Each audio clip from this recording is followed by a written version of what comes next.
something you observed was that as the sixth seal was unsealed or opened, a number of events happened. Okay, a number of events happened before you now have the seventh seal, the seventh seal unsealed. So we're looking at the prophetic events of the sixth seal. A number of events happened immediately after the sixth seal was unsealed, and they are critical, they are relevant. And let's not forget also, while we're doing all of this, is just for God's people to know. We need to know what our Father has ordained. We need to know what the storyline is. We need to know what the script is.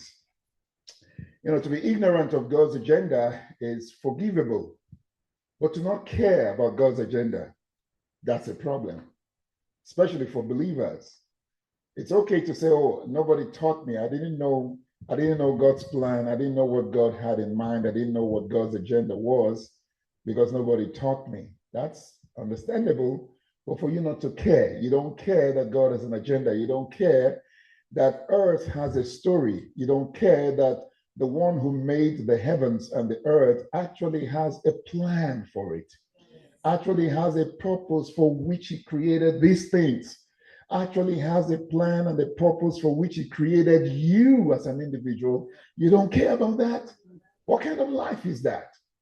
You're living a life without purpose. That's why you're driven and tossed to and fro by every wind of doctrine. Concepts thrown at you get you off balance because you've not foundated yourself on truth to begin with. You've not taken the time to discover and find out who you really are in God's agenda. So the drum beat goes to the right, you dance to the right. The drum beats shift to the left, you dance to the left. You don't have a bearing of your own. But even at that, you have common sense. You have thinking faculties. You can think, you can research. You can do your own research. You can do your own study. You can do your own fact-finding mission and then determine what is right, determine what is wholesome, determine what makes sense in view of, every other thing that makes sense.